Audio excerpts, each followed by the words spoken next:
यह कहानी है एक बच्ची की जिसे प्यार से सब शब्बू कहकर बुलाते हैं। उसके संसार की परिभाषा घर से पाठशाला और वहां से आकर अपने भाई के साथ खेलने जितनी है, लेकिन उसके छोटे से संसार के भीतर जितना आनंद, उत्साह, उत्सुकता और रोमांच है, उसे तोल पाना संभव नहीं।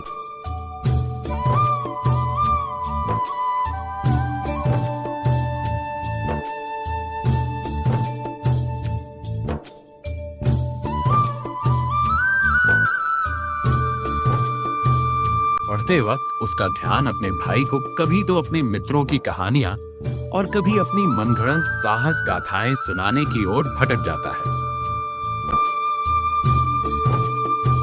हल्की सी भी हवा लगने पर उसका सबसे जरूरी काम बन जाता है भाई के साथ छत पर दौड़ दौड़ कर लिफाफे उड़ाना। एक लिफाफा फटे तो नए धागे से एक और बांध लो। बच्चों के लिए लिफाफे के आगे पतंग की भी क्या रीस। कहानियों की पुस्तकें शब्बू के संसार में इतने किरदार भर देती हैं कि उसकी कल्पना को थमने का कभी वक्त ही नहीं मिलता। मुझे सब आता है, बस ये दिखाने के लिए बात बात पर भाई से झगड़ भी लेती है। हर दिन की तरह आज भी पाठशाला से घर पहुंचते ही बैग आंगन में फेंककर साइकिल की सवारी की जा रही है। कपड़े बदलना, बैग उठाकर कमरे में रखना, ये सब तो माँ की डांट के बाद ही होगा। आज शब्बू और उसका भाई अपनी अम्मा के साथ दूर के एक गांव में शादी की धाम यानी दावत खाने जा रहे हैं। आज तक जिस पहाड़ी को दूर से ही देखा था, वहां न जाने कौन कौन से जानवर रहते होंगे।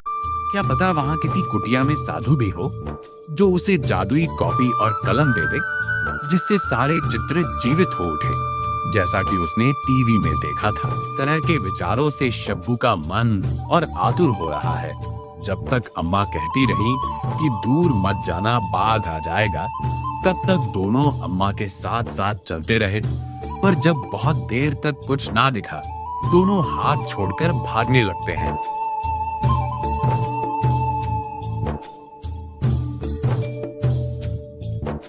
आगे का रास्ता जंगल में से होकर है, इसलिए साथ रहना। अम्मा ने दोनों को सचेत किया। रास्ते में अम्मा दोनों बच्चों को अपने बचपन की यादें सुनाती हैं कि कैसे वो हर रोज इस जंगल से घास लेके जाती थी।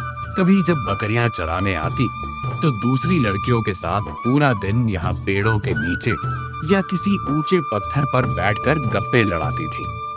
अम्मा के वो बचपन के दिन कितने सुकून भरे थे, वो उन्हें शायद दोनों बच्चों को देखकर याद आ रहा है। सब आखिरकार उस गांव पहुंच गए। वहां ज्यादातर घर पत्थर के हैं, जिन्हें बाहर से मिट्टी से लिपा गया है।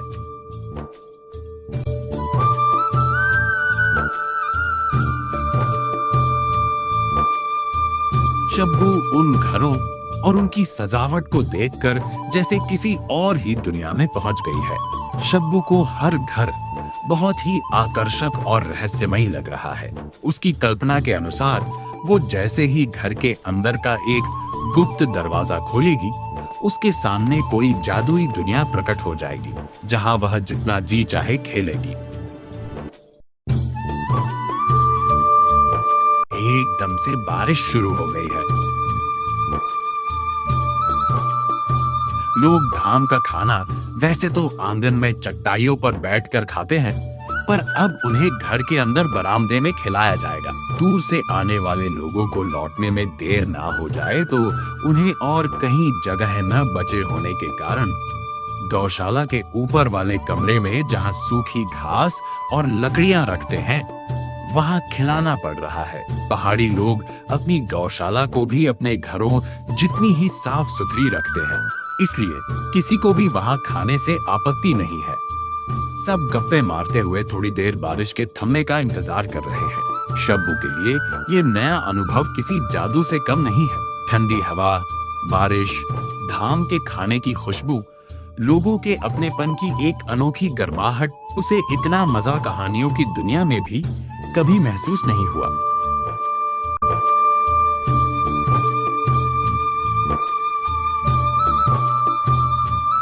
खाना परोसने वाले बुट्टी यानी रसोइये बारिश में भीग कर भी सबको धाम का गरम गरम खाना परोस रहे हैं।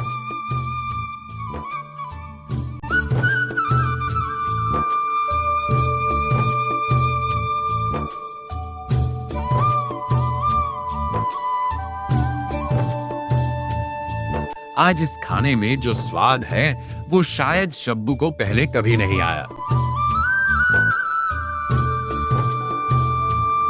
वापसी में जाते हुए बारिश थम गई है और हल्की धूप निकल आई है।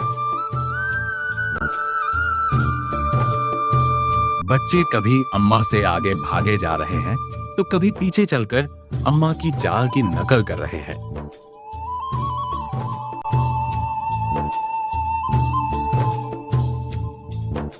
एकदम से बच्चों को हवा का बहुत जोर का झोंका महसूस हुआ। दोनों ने पीछे मुड़कर देखा। दोनों के पीछे वाले पेड़ जोर जोर से हवा से झूम रहे हैं, पर उनके आगे वाले पेड़ शांत खड़े हैं। दोनों हैरान हैं। बच्चों ने मान लिया कि हवा उनका पीछा कर रही है। अगर दोनों पकड़े गए तो हवा उन्हें अपने साथ उड़ा कर ले जाएगी। दोनों भागे जा रहे हैं, पर एक जगह पर हवा उनको छूकर आगे बढ़ गई। उनका ये खेल भी खत्म हो गया। अब उनको हवा से डर नहीं लग रहा है। शब्बू की कल्पना में हवा उसके साथ साथ चल रही है। अगर शब्बू दाएं जाए तो हवा भी दाएं जा रही है, और अगर वो बाएं जाए तो हवा भी बाएं जा रही है। सामने अपना गांव आ गया है।